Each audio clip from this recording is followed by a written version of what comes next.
Community-based monitoring supports Indigenous communities to enact self-government by enhancing oversight of socioeconomic risks and benefits associated with major projects on their traditional lands.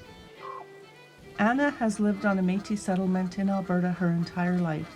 Every year, Anna's extended family gets together to hunt and fish and to collect plants and berries for ceremonies and food.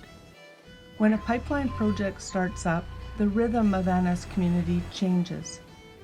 There are more big trucks on the road and many new faces in town. Her nephew got a subcontracting opportunity, but many of his friends haven't been able to get work on the project. Anna's daughter can't afford to move into a place in town because rents have skyrocketed. Anna wants to continue harvesting traditional foods, but construction has blocked access to some of her favorite sites. 250 kilometers away on a First Nations reserve, Elder Tom reviews a socioeconomic monitoring report prepared by the company building a pipeline through his traditional lands. The report outlines effects of the project on his community. What the report doesn't talk about is the influx of hundreds of non-local workers to this area. Workers spend time and money in town but are also engaged in recreation activities that may impact important traditional sites. The company's report also doesn't talk about women and girls who feel unsafe or are harassed. Socioeconomic risks must be defined by communities in order to ensure that what matters most to them is protected in alignment with international and constitutionally protected Aboriginal and treaty rights of Indigenous peoples.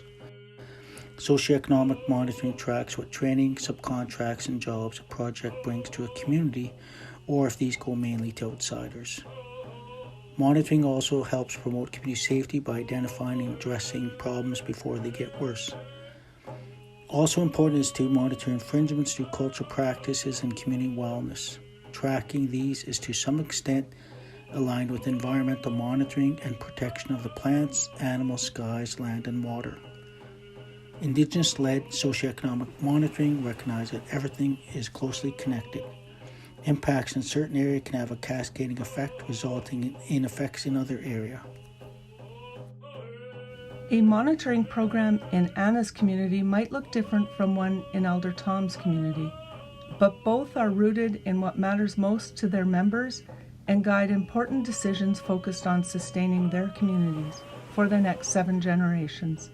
Every community can benefit from socioeconomic monitoring focused on their specific interests and concerns. Tracking what matters and using that information to enhance protection for people and places is an important part of self-determination. Find out more and start planning for your socioeconomic community monitoring program today.